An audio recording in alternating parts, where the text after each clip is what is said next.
নমস্কার বন্ধুরা, ছন্দা রান্নাঘরে সকলকে স্বাগত। দেখুন আজকের আমি ইলিশ মাছটা একটা রেসিপি করব। এই ইলিশ মাছটা আমি রান্না করব একটু ভাজা মশলা দিয়ে, একটু অন্যরকমভাবেই করবো আজকে। দেখুন দিয়ে দিয়েছি 4টে শুকনো লঙ্কা, আর দিয়ে দিলাম অল্প জিরে, আর দিয়ে দিলাম অল্প কালো সর্ষে। শুকনো কড়াতে এটাকে একটু ভেজে নেবো। ভেজে নিয়ে আমি মিক্সিতে মশলাটা একটু বানিয়ে নেব। কড়াতে তেল গরম হয়ে গেছে, আমি অল্প কালো জিরে ফোড়ন দিয়ে দিলাম। এরপর দেখুন দিয়ে দেবো মাছ। দেখুন এরপর আমি এর উপরে জল দিয়ে দেবো 1 বাটি।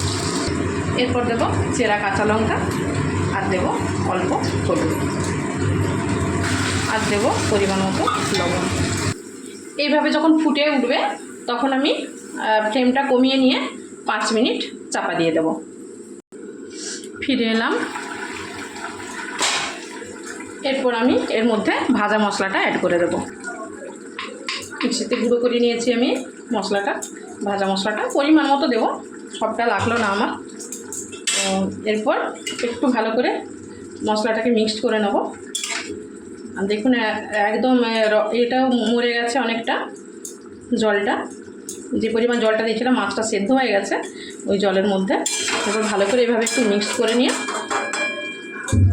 আরও আমি 5 মিনিট চাপা দিয়ে দেবো। দেখুন ফিরে এলাম আরও কিছুক্ষণ পর। এবার উপর থেকে আমি কাঁচা সরষের তেল ছড়িয়ে দিলে রেডি হয়ে গেল আমার আজকের ইলিশের একটা রেসিপি।